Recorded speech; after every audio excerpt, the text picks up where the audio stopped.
On today's show, we sit down with Micah Franklin, a former professional player, a former scout, and a current hitting coach, and we're talking about it all.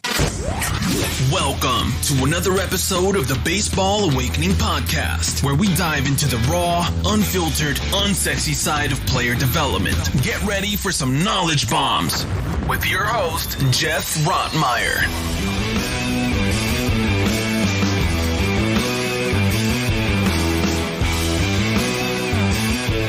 Welcome to the Baseball Awakening Podcast. I'm Geoff Rottmayer. Today, I'm sitting down with Micah Franklin. Micah enjoyed a 15-year professional career to include playing in Japan, Korea, and even had a short stint in the big leagues. From there, he went on to scout for the Diamondbacks and the Mariners, which leads him to what he's doing now as a minor league hitting coach for the Diamondbacks. Micah, how are you, sir? Great. How's it going, Joe? I'm doing great. You know, I know you're down there in Arizona and you're working hard trying to get guys ready for this coming season. So, you know, we appreciate you taking the time to talk with us.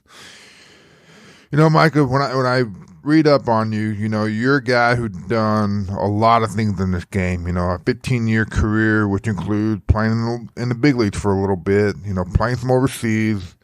Then that got you into scouting, and now you're hitting coach. So let's kind of get into, you know, a little bit of everything of what you've done. So let's just start with you kind of taking us through everything that you've done in baseball leading up to what you're doing now.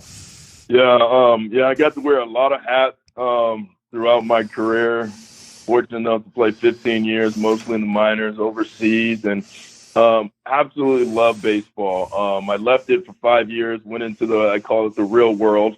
And working and ran a couple of businesses with my family in New York, and came back to Arizona, got back into scouting, did that for 8 years, and had a little itch going on in the coaching, and you know, talked to the Diamondbacks, and fortunately Mike Bell offered me a job, and here I am. That's awesome. So let's go back to your playing days. You know, so you were you got drafted out of high school, third round by the Mets. Talk about that. You know, what goes into being able to be a guy that's in the high school and being drafted in the third round, and you know, going to go play pro ball. What has to happen for that to happen? Well, you know, I love baseball from the time I was just a little kid, you know, playing out in the streets, playing strikeouts, playing in the parks, all we did was play. And, you know, imitating all the hitters back in the day, whether it was Joe Morgan, Willie McGee, you know, whoever it was. And we're sitting there and pretending I'm that hitter, you know, I mean, Reggie Jackson and all these great hitters. And then all of a sudden you start realizing at a certain age that, hey, you know what? I'm kind of good. You know, I'm not bad. You know? Yeah. And when that clicked in, man, that clicked in for me. And it clicked in differently for everyone. It clicked in for me when I was a freshman in high school. I played on the varsity team, and I realized that, hey, you know what?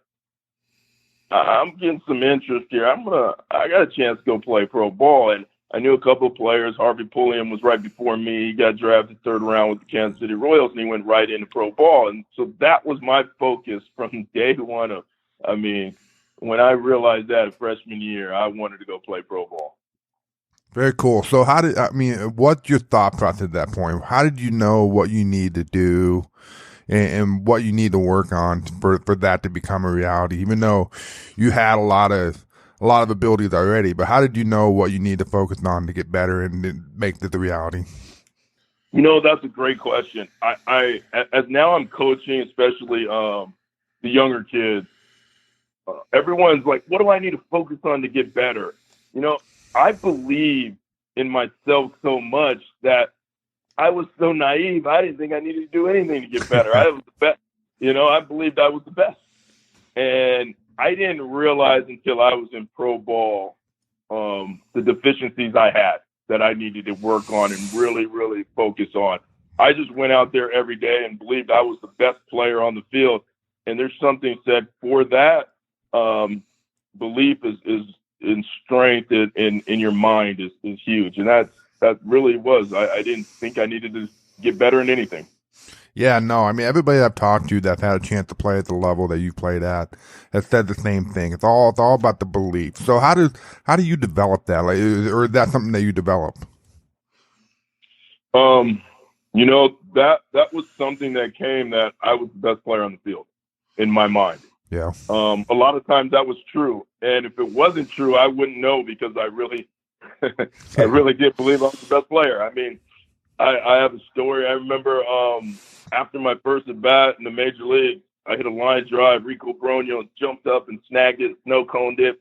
I walked back into the dugout. I remember Willie McGee sitting there, Delano the Shield, Ray Langford, Brian Jordan. I walked by him and said, "Man, this league's going to be too easy for me." Little did I know, it's not that easy. But that was the mind, that I had. I was the best person out there. So it is such an amazing thing when you believe in yourself. Yeah, no, I agree. So now you're playing pro ball, and this is where you said you started to kind of define, what you need to work on. What were some of the things and what was kind of the game plan to get you to kind of work on some of those things? Well, quickly, you get into pro ball and you realize that these guys are really good too. Yeah. And you get humbled quickly. And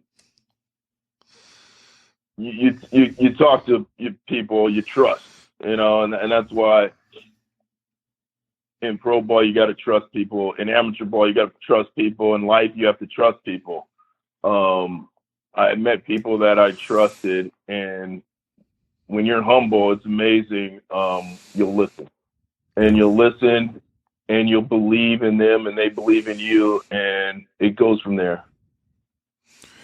Whenever you get to that level and everybody excuse me, everybody kind of think that everybody has everybody's best interests, and there's that trust thing. So how does one know who to trust? I mean, that could be at the amateur level as well. Is everybody appears to have my best interests, but really maybe not everybody does. So how do I know who to trust, who not to trust?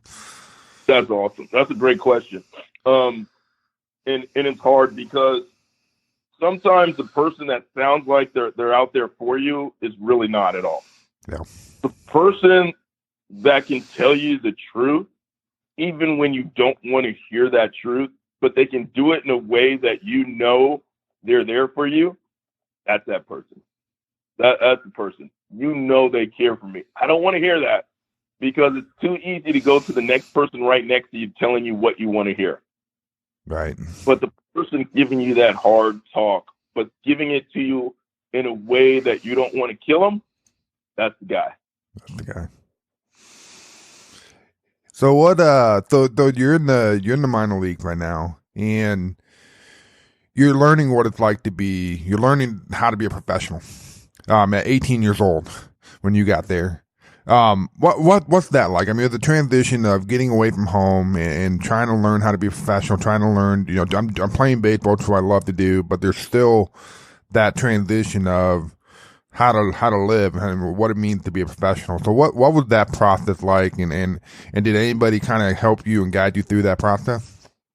Well, that was a hard process for me. Again, I was a cocky little kid out of San Francisco, and I had to get humbled. I believed I was the best, and I walked around like I was the best. Well, not everybody likes the guy that walks around so confident and cocky, and there's a fine line. There's a fine line believing in yourself and maybe being insecure. Maybe some of that belief was insecure. Who knew? But that was hard for me. It was hard to, I went to Kingsport, Tennessee, the 18-year-old kid out of San Francisco. And, those steps are not easy for any kid. And it's still that way today. It's hard to go from 18 years old and now you're paying your bills. You're a professional. You're playing every day. You have to be at the field at this time. You have to do this at this time. And up until that point, you pretty much could do what you wanted to do. You're the guy. Every kid is the guy who's in professional baseball. And now all of a sudden you have, people telling you got to do this, you got to do that. You're going out there on the field and you're competing against people who are just as good as you, or maybe you're a little better, maybe they're a little better.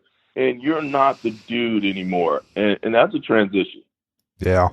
So when I look at your kind of your career, number wide, we're going number wide. There's obviously a lot of factors to it, but you put up some numbers, man, and you produce. So, when we look at, you got to go to the big leagues in 97 for a few games. What was that like? I mean, what was it like going out there producing and then finally getting that call up to the big leagues? It was absolutely amazing. I was so lucky. My dad passed now, but he happened to be there. My mom was there, and my beautiful wife, my oldest daughter, Sierra. The moment I came out of the clubhouse and let them know that Jockety, actually the GM, happened to be in town, and they let me know I was going to the big leagues. It was amazing. I had a clue the night before. One of my really, really good friends, Willie McGee, who kind of mentioned that they heard that I'm coming up. So I go to the ballpark the next day. No one's saying a word to me. The manager, Galen Pitts, he's sitting there. He's, hey, a lot of things happening up there. Just keep battling. Keep doing your thing. Then after the game, I happened to have a pretty decent game that day. And he walked by my locker about 3 times. And I'm like, man, they must have changed their mind. Wow. So I was like, whoa. And then he finally, on the third time when he's walking back, he said, hey, Micah, come here. And they called me in, and it was unbelievable. It was a dream come true. Everything I've dreamed, everything I worked for just hit me, and it was like, wow, this is amazing. Yeah. They always say that getting there is hard, but staying there is harder. When we look at you, they looked like you got sent back down. What was that whole thing like? What was you're there, you finally feel like you've arrived, and then you're not there again. Wow, yeah, there's no lie about that one. Getting there, I don't want to say easy, but easier, and staying there is wow. Yeah, I didn't get to stay very long. I did okay and didn't get to stay very long. There's some really good players up there. Yeah. And sometimes you need to be in the right spot, right time. Things have to go your way. And they went my way because I got an opportunity to go up there. I can be a little down that I didn't stay as long as I wanted to, but I was fortunate enough. The year after that, I went to Iowa and played with the Cubs in AAA, and then went to Japan. Then went overseas. At that time, the opportunity to go overseas and make some money for my family was the deciding factor. But it was awesome going up there, and I wish I could have stayed. It's my one thing. I wish I could have stayed a little longer. Yeah. So what was overseas like? What was the transition from the caliber, the language, the culture, all that stuff, and now you're in a new place? What was that like? I was so excited to be over there. The culture is amazing. Japan is absolutely amazing. The people are amazing. The country is just a wonderful place. Playing there, the time when I played there is 99. You had 2 foreign hitters, and you have 2 foreign pitchers.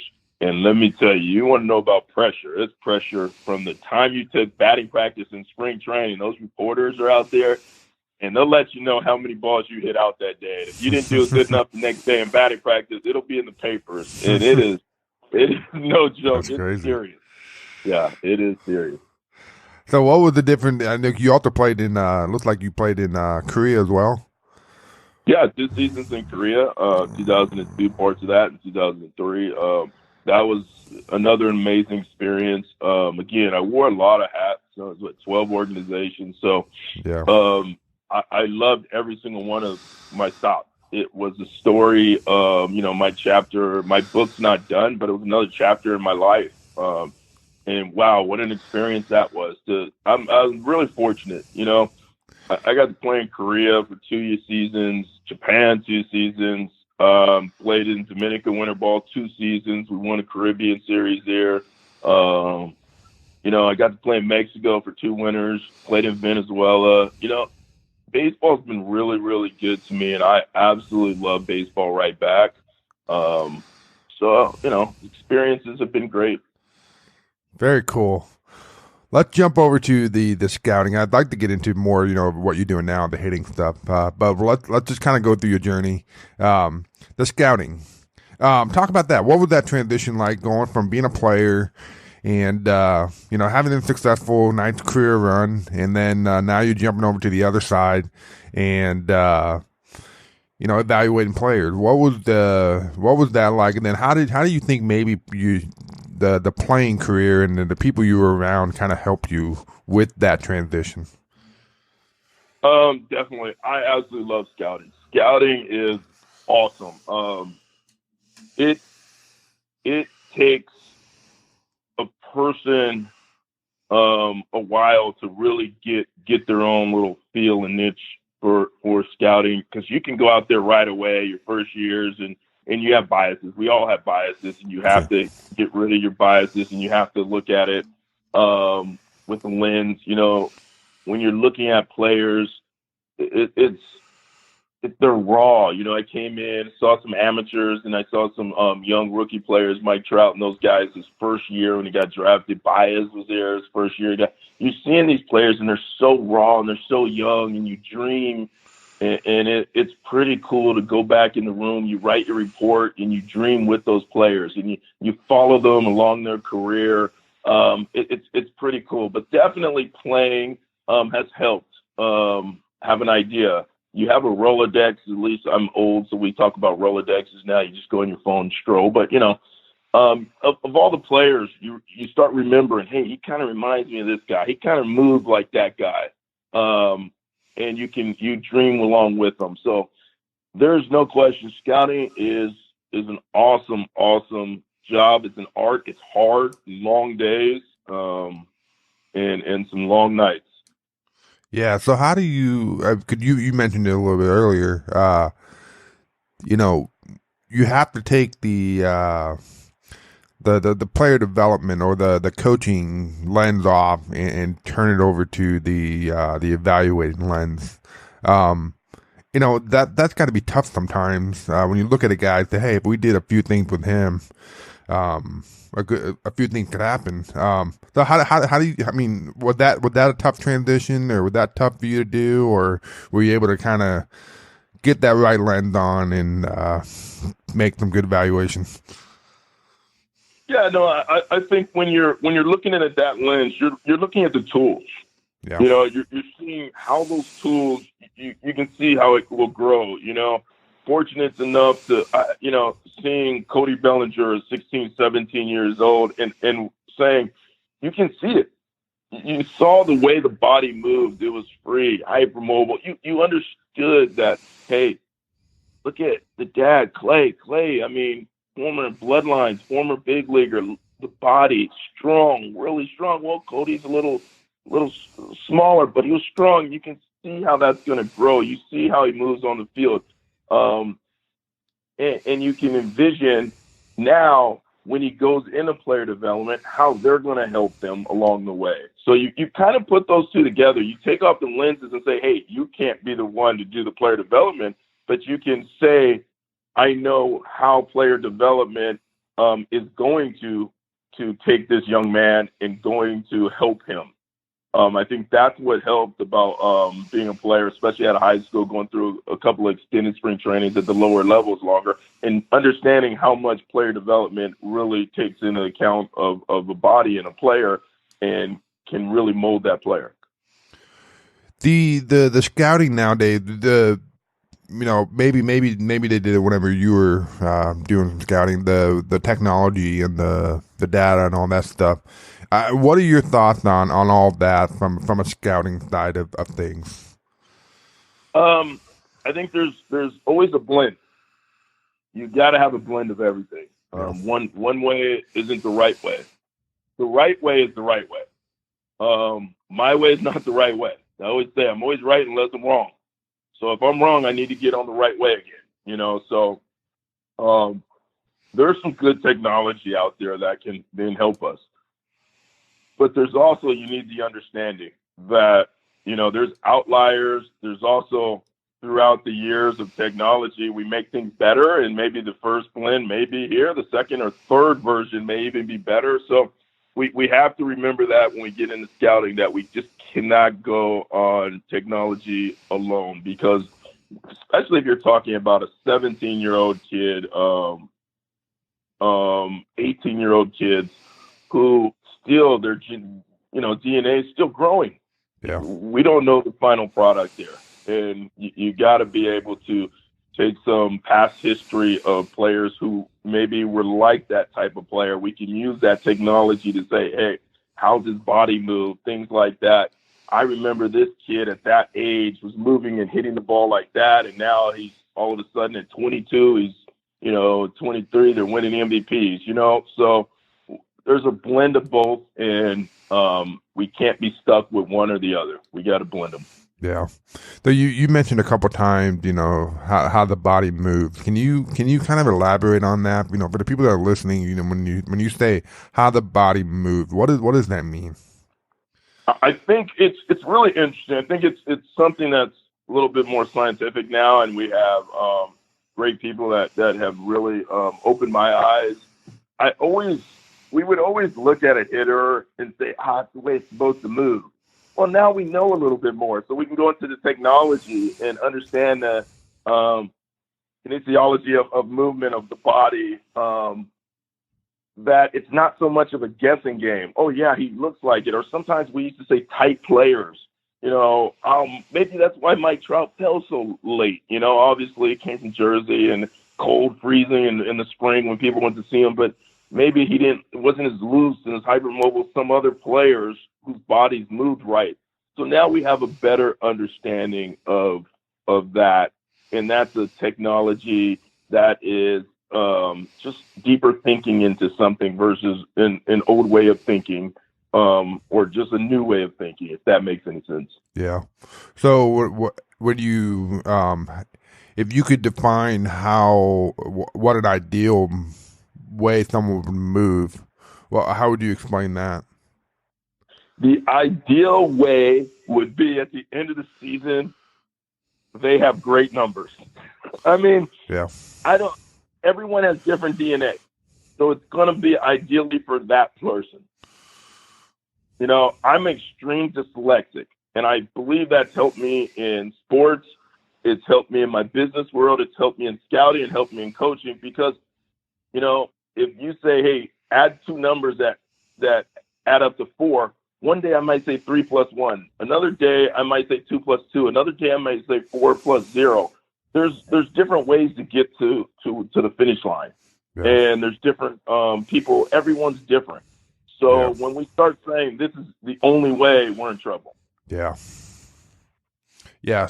Cool. So a little bit more about scouting.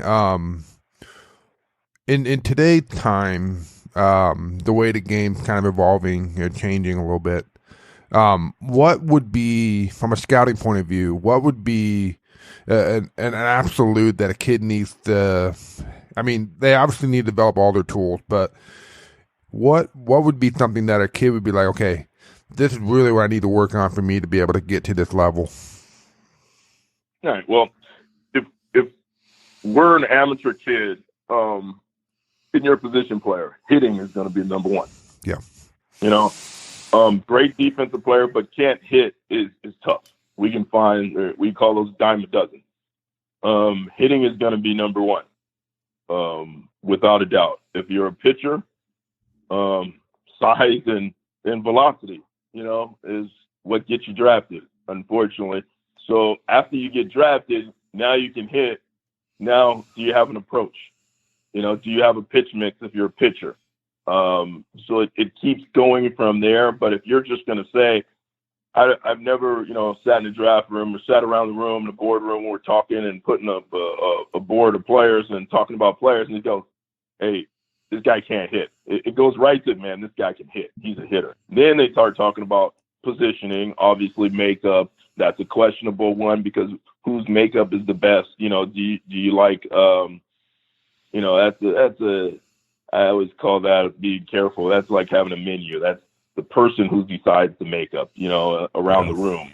That could have a great makeup, but that person doesn't like that type of person. His bias comes out. And if you're 18 years old, guess what? We're going to grow. You know what? I wasn't the greatest makeup kid at 18, some people would say. But one thing I did, I went out there and competed my butt off. I was trying to kill that other team. So maybe that brought me to the person I am today, that I was able to sit here and talk to you today. Very cool. So can we talk a little bit about, and I think there's some confusion out there, the difference between the swing and the difference between hitting. So you guys are looking for guys that can hit. So can you talk a little bit about the difference? Yeah. On the scouting, we're talking about on the scouting side, right? On the scouting side, yep. Okay, on the scouting side, a kid has a really, really good swing, but he can't hit the ball. It's really tough. It kind of goes together. Usually, in the amateur world, good swings and good results come together. You don't find too much, at least in my journey, looking at a lot of amateur kids, because most amateur kids are good anyway if we're looking at them. They could have flaws and have a good upper body and strong arms and still take advantage of lesser competition. So that would be a guy with really good results but a bad swing. And now we're breaking that down. And then we have good swings and good results. So there are good results with bad swings, and we have to say, is he an outlier? Figure it out. Why is he having so much success? Very cool. So from the scouting side, what would be like the absolute when you look at a kid, okay, that's a good swing. Whew. Well, again, we go back to body movement. Is his kinetic chain looking good? Is he way off, or is he just an arm swinger, or is he? I mean, the lower half, he's not over rotating. He's rotating perfectly. He's balanced. He's just in control of himself. Body moves well. He can sync up. I always say it's a feel. I would be careful with feel, because it's a feel, because you know what? I've seen it so many years of what it looks like. Yeah. And then now I'm learning, and I'm going last couple of off seasons. I'm learning every day. I'm going to learn something from you today talking to you. And my ears are open. My mind is open to not thinking I'm right, but let's get the right answer, Yeah. So when we talk about the perfect swing, I want to be careful too when I answer that question, because I don't know the perfect swing. Right. We can put them on a KVS 4D. We can, and that might say it's the perfect swing, but let's see, the results of the game will also tell us what's the perfect swing. Right. Yeah, it all comes down to game. Yeah, no question. So one more thing on the scouting side before we jump over to. We can talk about scouting all day. I love scouting. Okay, awesome. Well, good. Yeah, no, I'd be. How about vision? Something that I'm real big on in my place is really just honing in and trying to get guys to understand how their eyes work and how their eyes help them with the swing and with their, picking up the ball and stuff. So, can you talk a little bit about the vision side of things and how important it is? Yeah, vision's huge. Mostly, studies have been done. So many studies have been done. Vision, professional baseball players have great vision, for the most part. Really, really good vision. We're talking about milliseconds.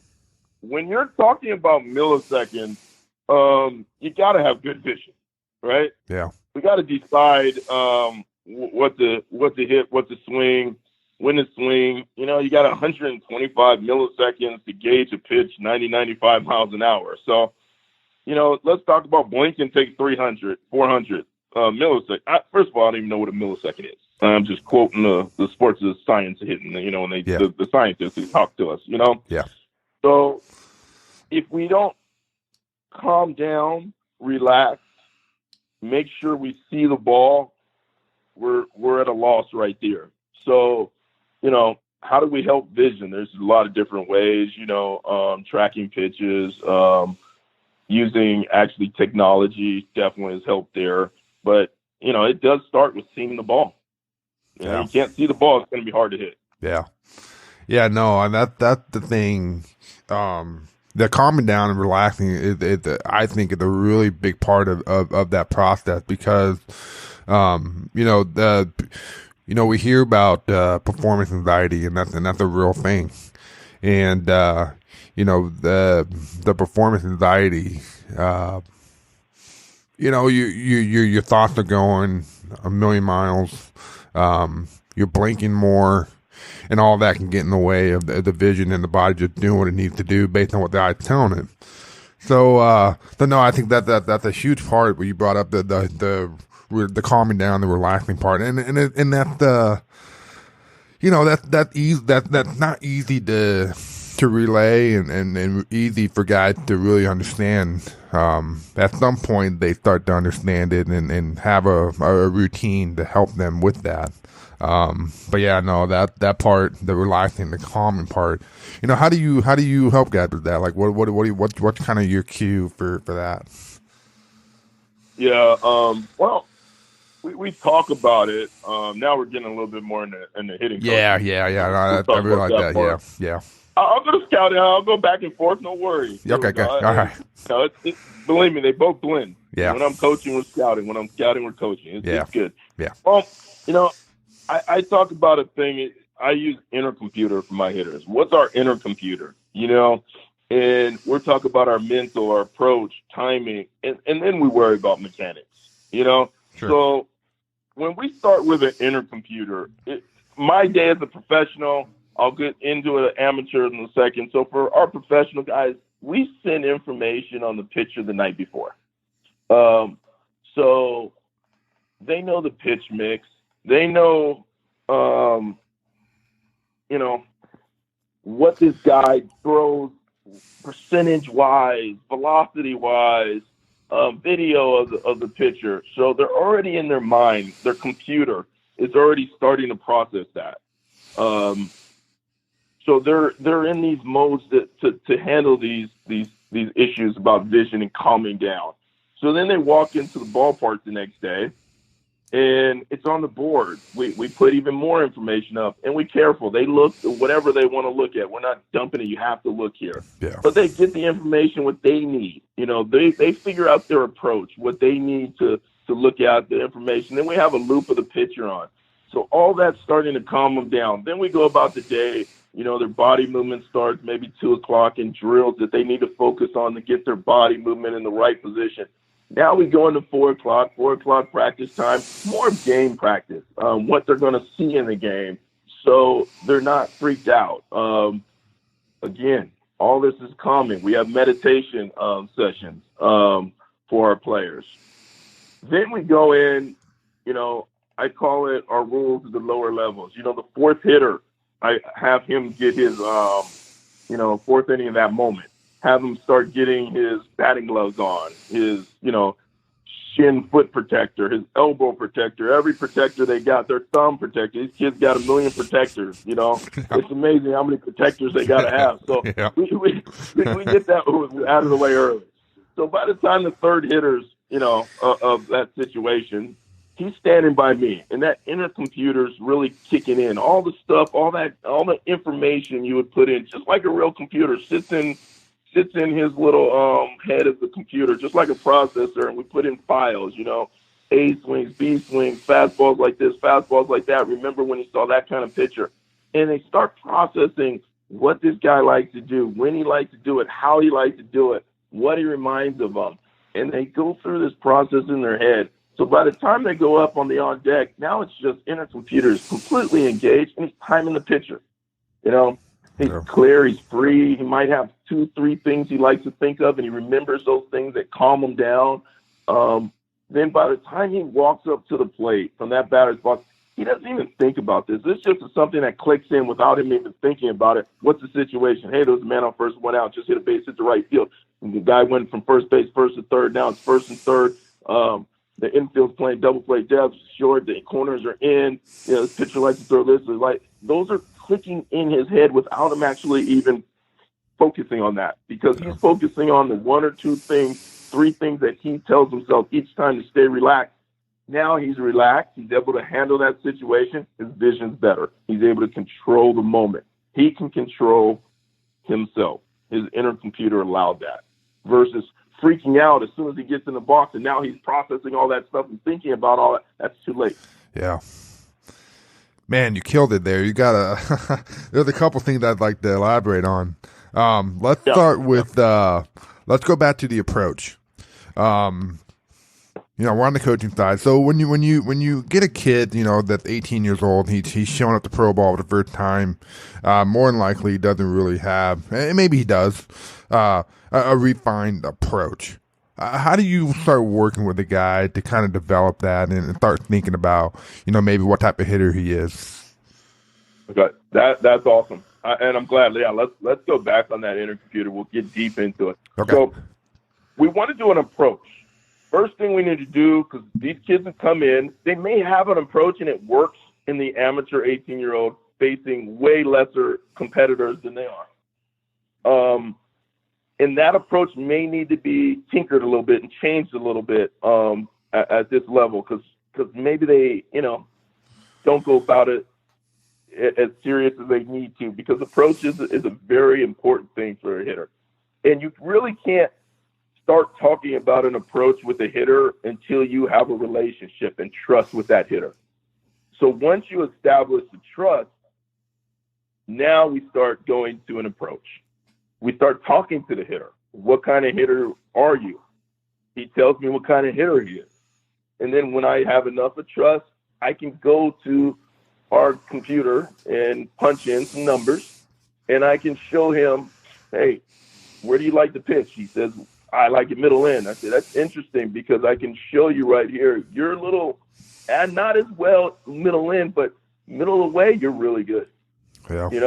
And now we start understanding who he is as a hitter.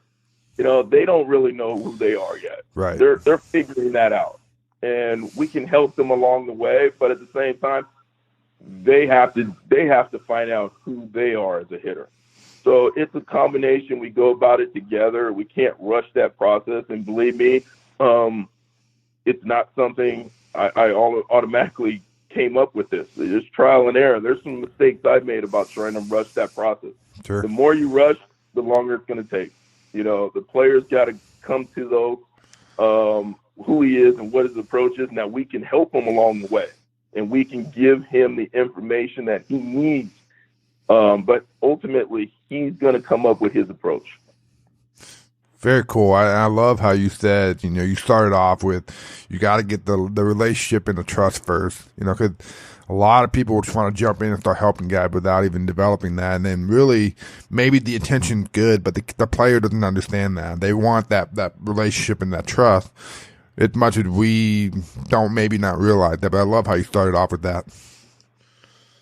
Yeah, I think I started off with it because I've done it the wrong way before. Sure. Yeah. And you learn, and you learn. You get better. Every day I want to get better out here. Yeah. I want to be better every day. And I'm here. I use the word, my word, everyone should have a word for coaching. What is it? My word's help. Because so many people in my life have helped me to get to where I am right now. And I want to help so bad that sometimes I have to sit back and let that process happen. Yeah. And these are, I made mistakes along the way, plenty of mistakes. Sure. And the reason now I'm talking about trust and relationship and all that, because, I might have had a relationship and the trust, but maybe I went about it a little too fast and needed to sit back a little bit more. Yeah.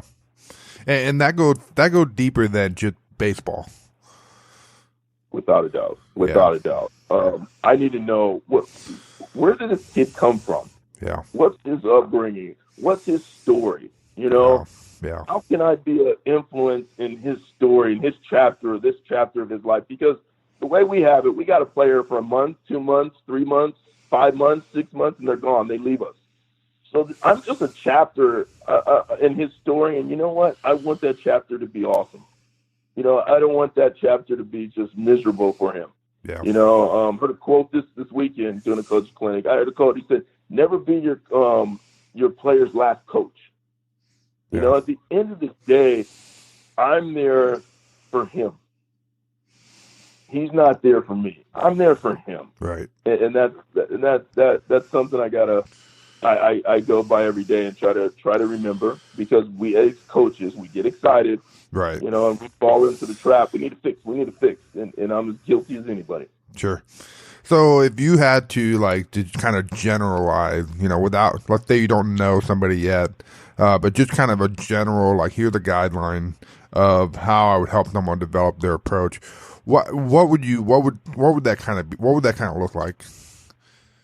All right. So after we talked about the relationship, we got the trust, we did all that. We talked about where they hit the ball the best, where they, what pitches they hit best. And if they're struggling, they're not struggling, how's their mental? Their mental's strong. Their timing's a little off all the time. So sometimes it takes, at a bat or two or pitches or two to get into timing. Well, we're going to have to start with some timing drills to make sure they're starting on time. So that's one of his approaches, that in the day when he comes to the ballpark, things like that. What does he like to think about when he's in the box? So that might be something he thinks about. Okay, meditation process. There's not just go to the cage. I want you to hit 5 swings this way, then 5 swings that way. And then you do that every day. That might be what he needs at that moment. That's not really set in stone. That can be a living approach. Yeah. But I like to have certain things. Be careful with superstitions or approach. I kind of had a mix of both. When you go on deck, there's an approach there.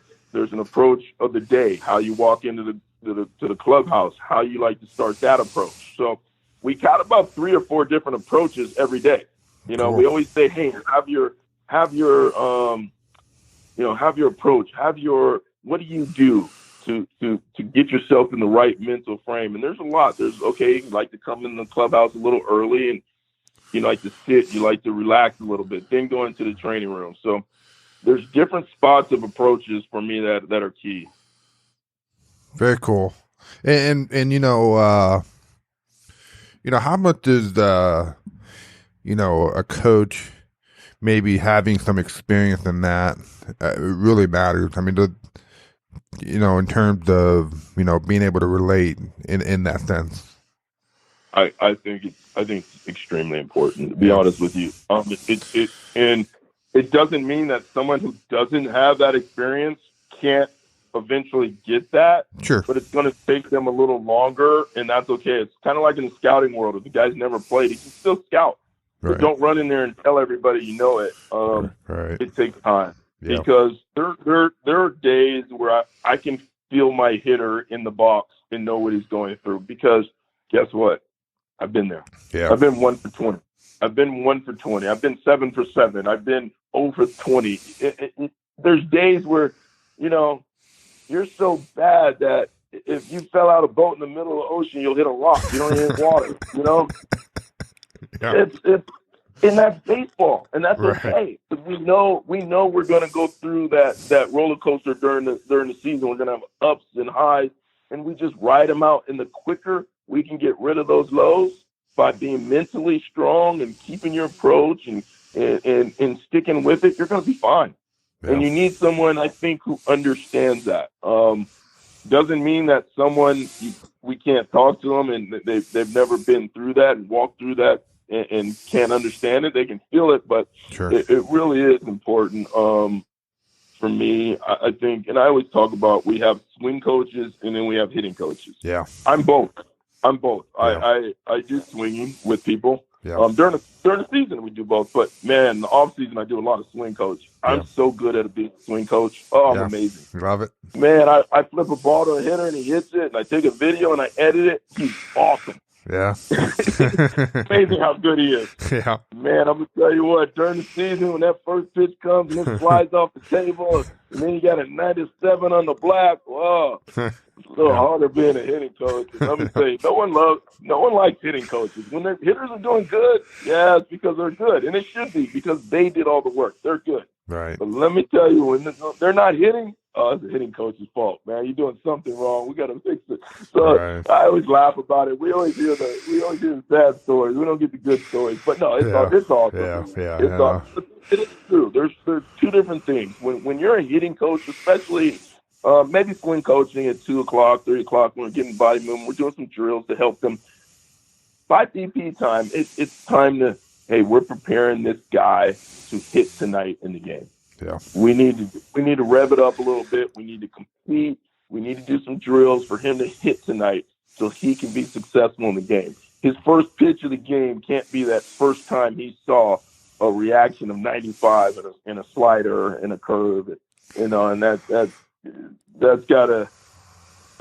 hitting coach's job. It's my job to be accountable to have my hitter prepared to hit. Yeah. So, I'm sure you deal with this a lot down there in the minor level. The guys who are not mentally tough, guys that can't make it through that. Those guys don't last very long, do they? No, they don't. Unfortunately, don't. And you know what? The kids are different today, and as coaches, I have to be different. I have to be better. It's much easier for me to be a tougher coach and say, hey, we're doing this drill today. If you can't handle this, you're not going to play in the big leagues. Let me tell you, it's not that. But you know what? That works, but it's also not the way the kids grew up today. So we have to be positive with the kid, and we have to do everything we can to get them to understand you need to be mentally tough. I say it all the time. Hitting is mental approach timing. If you're late, you must compensate. And then we worry about mechanics. Well, kids today are not mentally tough. They want to go right to mechanics, and they want to succeed right away. Yeah. Yeah. This is something that we deal with a lot, a whole lot. And, the difference between a big leaguer, a double A, and a triple A is not that big. Right. It really isn't that big. But that one who can consistently get a hit or two more a month, that's it. Yeah. All right. So you mentioned you were talking about timing, the approach timing. Can we talk about that a little bit? Let's talk about timing. What is, let's just talk about what it is, and then how do we work on that? Okay. So timing is extremely important. Once we're off on our timing, and usually it's not that we're early. It's usually we're late. Right. And we have the saying, if you're late, you must compensate. And you will break down that kinetic chain when you're late. It's just a common thing. Our natural body self-organizes, and we always talk about self-organizing. Self-organizing is outstanding. Sometimes it's bad when we're late and we have to self-organize just to hit the ball, and we break down. It's great that we're able to go ahead and organize and still be able to hit the ball. But when you're late, you're not going to get usually your best results out of that. So on timing, we have to actually practice that. We have to practice being on time and being calm, because we talked about vision earlier. You know what? When you're on time, you're early, your vision's a little better. You're calmer. When you're late, you freak out. It's like me. If I've got an appointment, I got a couple appointments today. I got an eye doctor and a doctor visit today. And if I'm late, I'm freaking out. Oh God, I got to rush. I got to rush. But if I'm early, I got time. Man, maybe I'm gonna have a cup of coffee. Maybe I'll sit down. Hey, who can I call? Right. It's the same thing in hitting. We have to be. So we have to, as coaches, it's our responsibility. I always talk about accountability of us to get that hitter on time, and we have to do drills during the day and BP and things like that are for that. Yeah. How much of that is tied to the seeing the ball part? Yeah, that's a great question. I'm not a doctor, but right. And I didn't stay at a Holiday Inn Express or anything like that. But I enough years. I mean, 27 now, and watching. There's just hitters that have better vision. There's hitters that see the ball with their eyes. Their eyes connect to their brain. The brain sends signals to their limbs and their body of where it needs to get to hit the ball. Right. And, we talk about it. I got a stat where fastballs right down the middle. You know, in our computer system, I'm sure everyone is different, but where they tell us the pitches are right down the middle, horizontal, vertical, right down the middle fastballs in the major leagues. This is every level, minor league, major league. With less than 2 strikes, hitters hit way better. You know, 295 batting average, slugging 773, exit velo 95.2. Now with 2 strikes, this is the same exact pitch, okay? 2 strikes, same exact pitch right down the middle, fastball. It drops all the way down to 274 with a 499 slugging. That's 773 to 499. It's a huge difference. And then exit velocity drops down 2 miles an hour.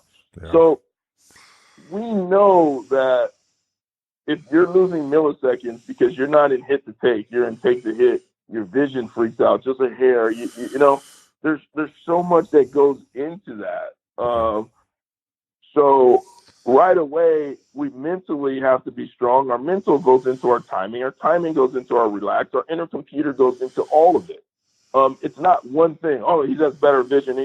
But we do know that certain hitters with better vision, better milliseconds, can hit a pitch right down the middle with less than 2. And then if there's another guy may be able to go to the outer half and hit that pitch just as well, where the other guy doesn't, you know, so he has to focus on his approach. What pitches does he hit? Yeah. You know, now the other guy may be just as good when he's focusing only on a pitch middle away instead of middle down the plate, and he can hit it just as good as the other guy who can hit both pitches. But sometimes DNA plays a factor. And sometimes we can make it a little bit better on vision. Yeah, very cool. So you mentioned earlier about A swing and B swing. Can you elaborate on that a little bit? Yeah. Heck, I like A swings. A swings are fun. When A swings work and the pitches where they want to, and they hit it good, they're happier. There's a time I think for B swings. You know, especially with 2 strikes. Man on second base, 2-1 count. We got a B swing on a pitch middle away, and we send it in the right center. That's outstanding. Or you throw off your A swing, and you can't actually hit that pitch with an A swing. Yeah. So this is where approach really comes in. You know, I kind of wandered off on approach, but, you know, we can talk about controlling the zone and knowing what you hit good. What are you looking for a ball? 1, 2, 3, 4, 5, 6, 7. Is it 3, 4? Is it 3, 4, 5? Is it 5, 6? But we're looking for a pitch. We understand what we can do with each pitch. We don't swing at balls. We swing at strikes. We swing at our strikes. And sometimes, guess what? That pitcher has the ball in their hand, and we don't get to go 1, 2, 3, hit 1, 2, 3. Sometimes he takes 1, 2, 3, 4, 5 to get to the plate, and you're off by just a hair, but you're still able to put a really good B swing on it, you know? Yeah. And that is adjustability. It's not putting a ball on a tee and always having the same exact swing each time. That's just not, unfortunately, that's just not how a hitter hits a baseball. Right. Awesome. So you also mentioned a couple times on meditation. Can you talk about that a little bit? You know, I'm a big believer in it. But can you talk about the benefit of it for baseball, you know, especially a hitter? You know, I think a meditation could be really important. It could be a important part of the puzzle. So can you talk a little bit about that and the benefits and all that stuff? Yeah, again, it goes with my numbers. It starts with mental for me on hitting. Yeah. It starts with mental, and meditation is for everybody. It's not just baseball. It's true. It's life. We need to be in a good state of mind. Our mental state of mind needs to be good, and there's no harder job for me in life, in sports, that I know about is being a hitter. You know, when we talk about, we break it down to 25 milliseconds and 7 milliseconds to decide to swing. You got to have a mental game. And we have a great mental strength department that came in last year. And, you know, we go in and coaches go in the morning. Then the players go in. We have sessions for the players during the year, coaches during the year, to get ourselves completely relaxed, to get our thoughts in the right direction. And this helps us on hectic days. helps us on calm. It helps us on every day we have. We need to be mentally strong. We need to be calm, meditate, relax, and be in that right frame of mind. And can you talk about what that process looks like? Well, everyone's going to have a different process. Okay. It's going to be, for mine as a coach, we have a process. We go out in the morning with our guys, and we sit back. We turn the lights down, get a nice comfy spot, have a nice, beautiful streaming music going through, and we disappear into this nice flotation mode. We have words going on, and I want you to be as free and loose as can be, and whatever we need for us. Our hitters, we're coming up. I got to be careful because we're coming up with ideas and different things that we're putting together where they can actually focus on that perfect pitch they had, that feeling they had, that they actually talk to our mental strength people about, and they put a whole program together for them. Wow. Same with our hitters. They visualize, they can see it, and they're having it play through them of that process that they go through, what their mind is thinking about that. A couple of key words. So, again, I don't want to go too much into what we do. Sure. I don't actually have approval to say that, but it's a little deeper than, hey, we just close our eyes and do this. Right. Everyone has their process. And you figure it out. There's a million different ways to do your meditation, and you figure out what works for you. Again, there's so much that we have to do that it's individualized now, that we used to just put everybody in a room, everyone do this. Well, again, I go back to I'm extreme dyslexic. Well, for me, learning was different. And I used to have to think outside the box. And I love the forward thinking that's going on in today's game. Yeah. Because I didn't learn the same way as someone else. And we all learn differently. Yeah. I know you have that on-base U certification. Had that helped you? But what was kind of the biggest takeaway from it that you felt? Oh, without a doubt. Yeah. I got an introduction. So we had the class in Arizona last year, the inaugural class, and we went to on-base U, and we had the strength coaches and we had hitting coaches there, and a strength coach did a K-vest, and then he did a screening, and then they said, pick a hitting coach. And I just happened to be sitting in front of him. And let me tell you, I've never even actually experienced a hitter like this in my life. His ankles were just tore up, had bad stability. He was an all-arm swinger, and no knees were bad.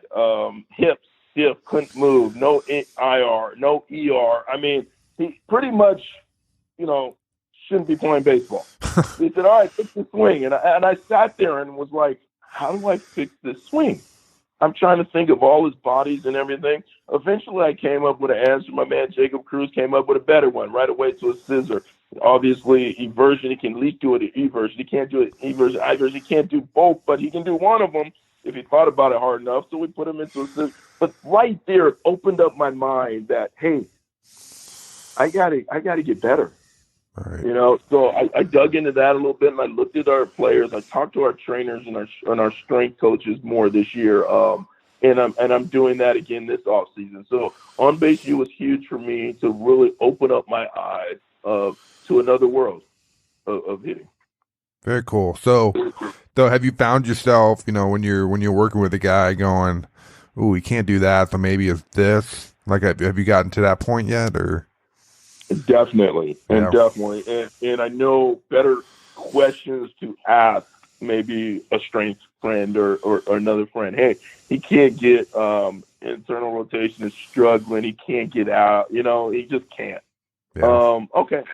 So, but right away, you know what he can do. So this is the best way. Hypermobile guys, it's hard for them, the stability, and they got a strength in certain core things. How do I get him to stretch? How do I get that fascia working better? Maybe tighten him up. I can figure out a way to move his body to actually tighten it to make him easier. Or he likes to be a bigger movement. He needs a bigger movement, So that definitely has helped me relate to the hitter better, without a question. Instead of sitting there and say, okay, I know what it's supposed to look like, so let's try it here. Let's try this to get us to what it's supposed to look like. It's a quicker process, without a doubt. Huh. So let's talk about the swing a little bit. What are your thoughts on what are your beliefs on the swing? Well, we started the ground. Okay. Is he balanced? Is he creating force? Is he over rotating? If these things are an issue, then we gotta get them. We gotta fix these things. I'm a big believer. If those things are going good, he's a little bit of an outlier. I'm not trying to make a perfect hitter. Hitters, the result, I focus more on his at bats. Are they good, or is he on time? Is his body pretty much in the right place? Is he creating force? Is he not over rotating? We're all right. We're good. Is his hands coming through fine? Bat path is fine. We're good. And that's pretty much on the swing. I'm not a big guy getting overly crazy about a swing, as long as those my checklist is good. Yeah. We're looking at, is he swinging at the right pitches? Because you know what? We can put him in, get him, throw the best on him, and all his numbers are great. In batting practice, his numbers are great. Well, as soon as the first pitch in the game comes, he's late, he's whatever, and he's compensated. He's not great anymore. Yeah. He's a great 5 o'clock hitter. Yeah. But is he able to do it in calm, control the situation in the game? To be able to be in a position. You can have flaws mechanically, but your mental game is strong. You swing at the right pitches, you're going to probably have success. Yeah. No, I agree with you on that one. The swinging at the right pitch part. I mean, if you swing at a bad pitch, your swing's going to fall apart.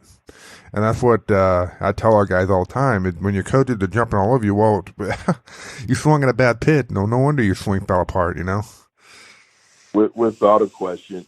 I'm a big, I like self-organizing, especially on drills.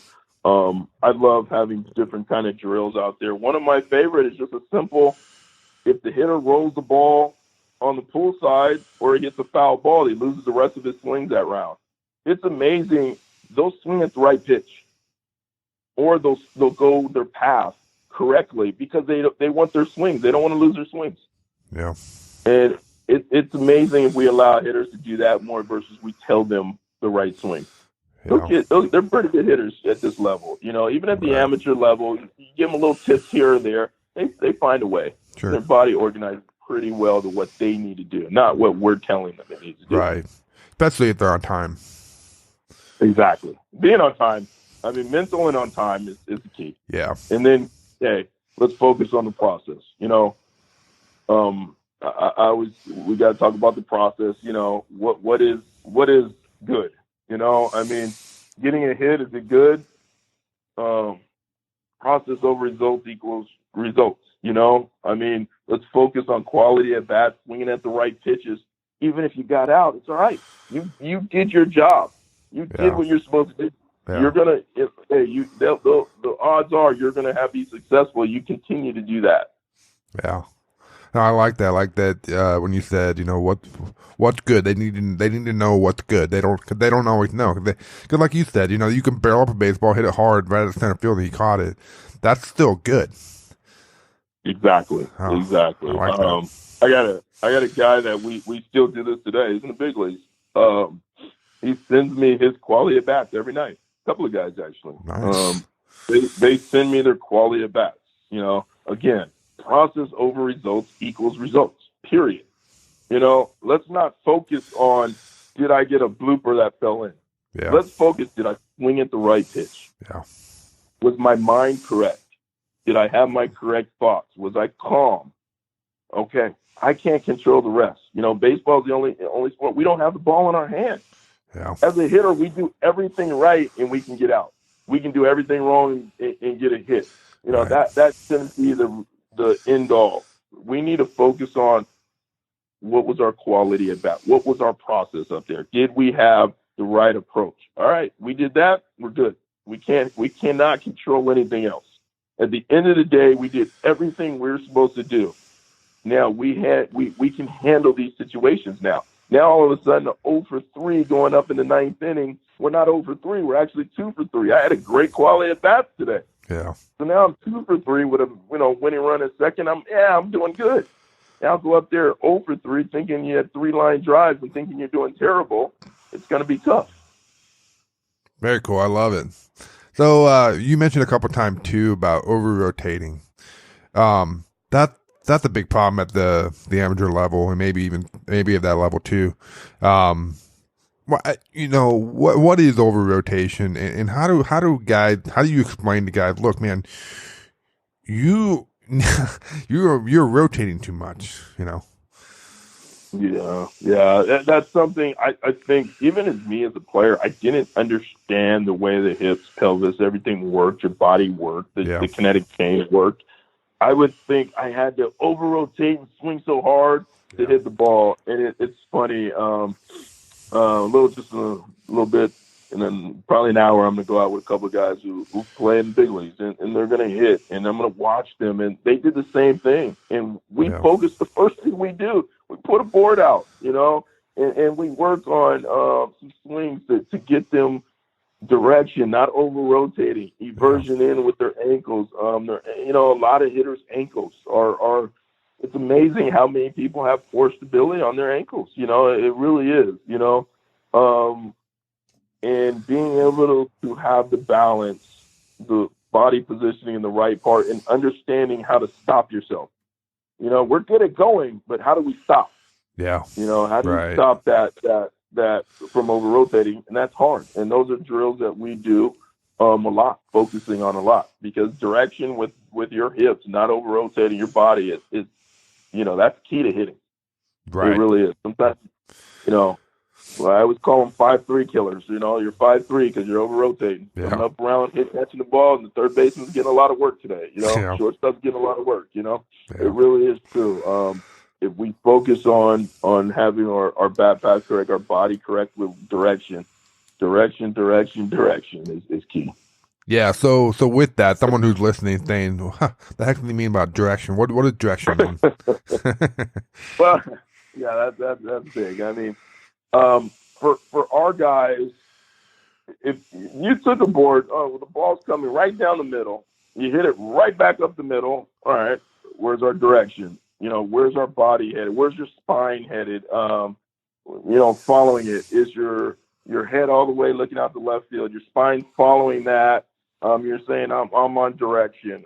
I can take kids, put a board down, and just use his make sure his hips are working correctly, taking out too much other stuff of his, and get his body under control. There's a million different ways. I don't like to get too much into when we go on mechanical ways of doing it, because everyone's got their way of doing it, and they're all right. None of them are wrong. Yeah. There's a million different ways, and it's also each hitter.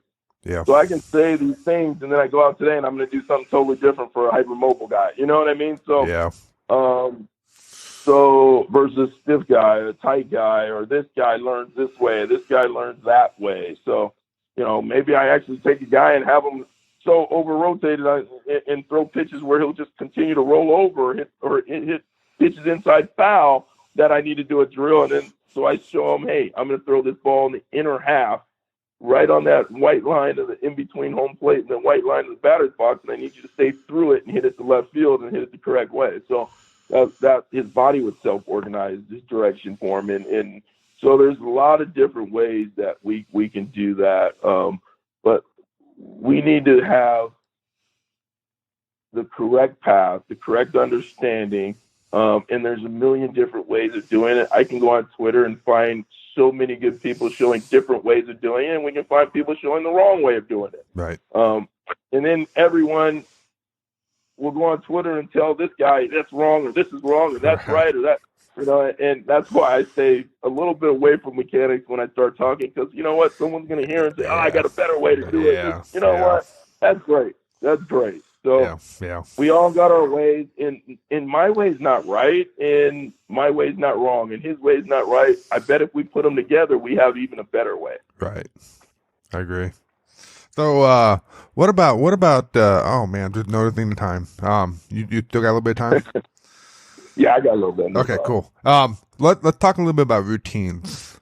Very important. How do you help a guy kind of? I mean, I think they all start to understand that they need one, and really like having one is better than not having one, even if it's a bad one. But how do you start working with a guy to start thinking about routine and maybe what works for them and being aware of what's working for them and what's not working and what they need to be doing to get ready for games? Yeah, my routine goes right there with my approach. And I kind of put both of them together. Okay. So we have an approach at when we go to the park at 2:00, because everything to me is a game. At the end of the day, how do we go about being successful for the game? Well, we have here's my approach at 1:00 in the day. This is how I'm going to go about this. Just like in the box, when I'm in the box, I want to be thinking about how it's going to be for that game, so I'm successful. I'm not freaking out. I'm relaxed and I'm calm. So, my routine, for a player, everyone's going to be different. One guy goes in there, he likes to come to the ballpark right before you got to be out on the field. Well, that's just what he likes to do. And he goes into the cage, likes to take about 4 or 5 swings, has a checklist of what he likes. That's all he wants. No problem. That's what he needs. Then he goes out for batting practice, game-like batting practice, whatever it is, right before the game goes. He goes in there, he might have a dirty 30 round. He might have control of zone. He likes sliders, whatever he likes. That's his routine. Yeah. But it's very important that they do that. Not a superstition, but actually do that routine. Because it puts them in the right frame of mind. That goes on the mental. It goes on the meditation. It's all part of their day. It goes on their approach. For that round. And that's kind of why I throw routine and approach a little bit together, because what's his approach in that drill that he's doing? That's his routine. What's his approach okay, bam, he did that. He's in the right frame of mind. We need him in the right frame of mind, which all goes into mental. So now he has a routine. The younger level, we kind of give them a routine, right. Because they really don't have one yet. They can, that can vary. Hey, if the guy doesn't want to stand right next to me, no problem, because we explain why he likes to be in this spot. And it's a little bit of superstition, but as long as his thought process is correct, no problem. Again, that routine puts him in the right mental frame of mind. Then he goes on deck, right frame of mind. He goes to the plate. That's his routine, where he stands in the box, what he does. It's all part of the routine of the day. It's all part of their approach of the day. It's all mental to help them be on time, to help their vision. Hopefully all that just allows their mechanics to click in without them thinking about it. Yeah. No, I love how you combine that, because when I think approach, I'm thinking more mental rather than going through routine mindlessly. Because you see that a lot of guys just, they're going through the routine, but the mind's not there. Without a doubt. I mean, if we focus, so if we only, let's just assume that, let's take everything else out. Let's take approach, timing, mechanics, everything out. But our mental part was there. We would still have an approach. We'd have timing, and we would have our mechanics. Right. Take the mental out, and you probably don't have any of those other things. Yeah. No, I love it. Oh, man, this has been great. Let's just kind of wrap up a few, because I don't want to take up too much more of your time. If you were me and you were interviewing yourself, what would you have asked that I didn't ask?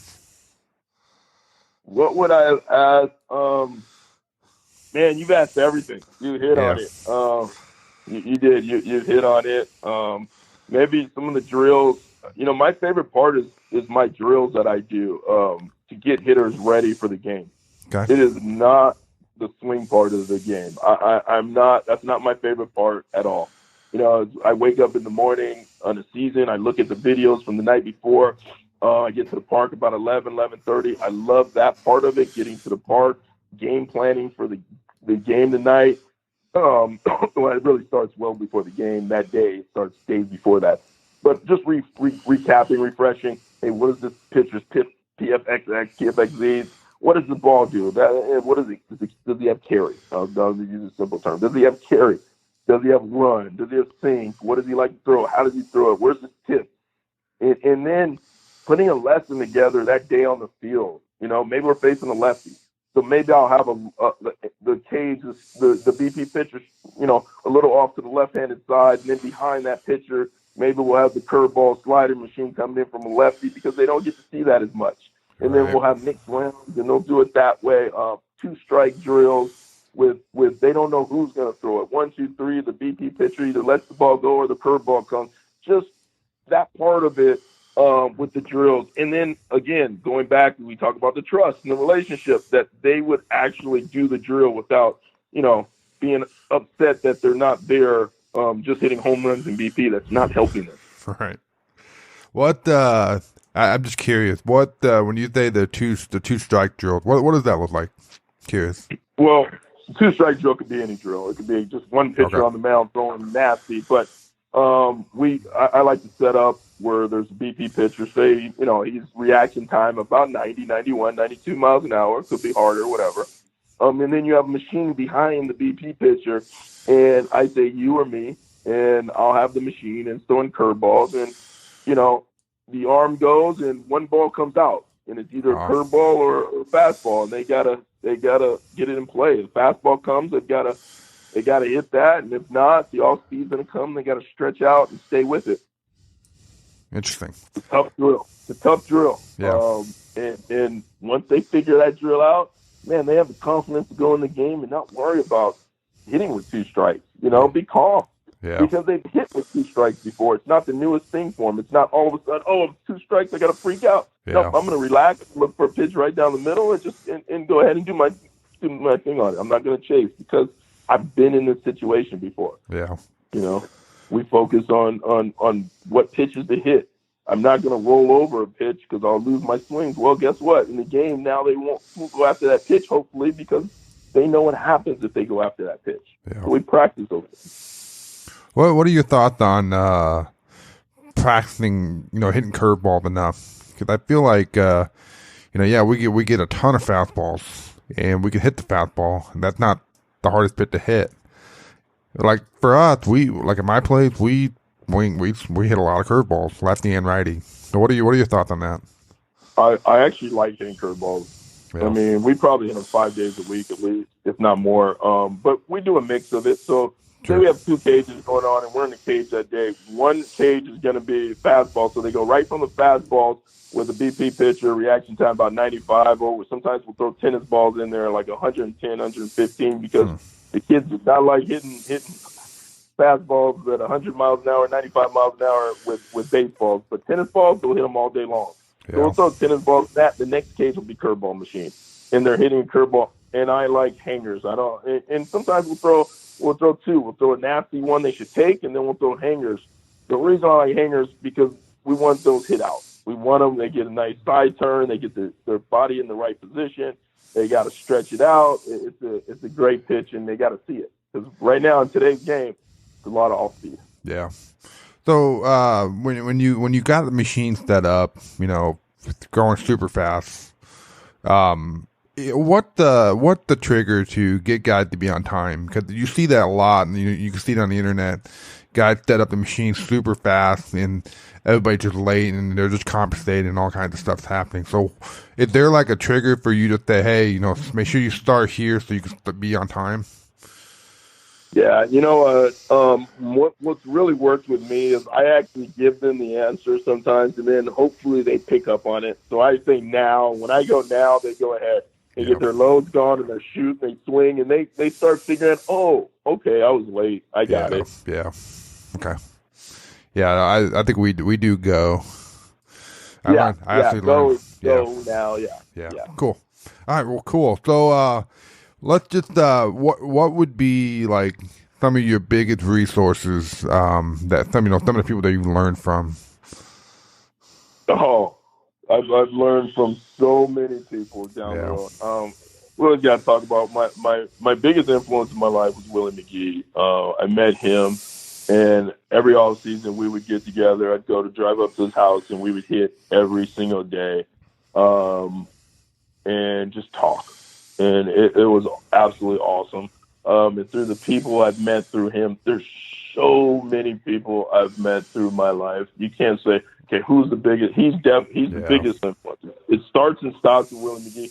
everyone else through the way. It could have been a clubhouse guy to you on the phone right now, to everyone that built the person I am today. You know, obviously you talk about your parents, of course they are. My wife has been amazing. She's been through this ride with me in my life of baseball the whole time.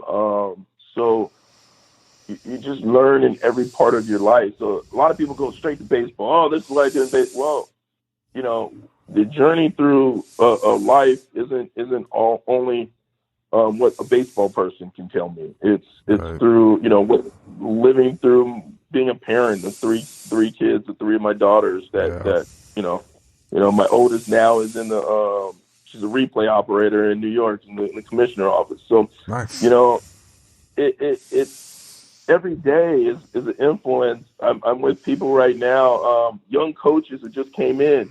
You know, we got someone who just got it. Man, he's so fresh, and to listen to him because he's, you know, instead of sitting there going, he's going to learn. But no, I want to learn from. Think about what it's like to be, you know, fresh and green. You know, so there's so many influences. You know, getting to play for a manager like Tony La Russa was amazing, and things like that. So my whole life has been a journey, and it's been amazing. That's awesome. You know, one thing you said, you know, the conversation that you would have with Willie McGee, you know, I grew up in Clearwater, Florida. So I was around, you know, my high school coach, Yep. Darnell Coles, and, you know, they were Derek Bell, all those guys were down there.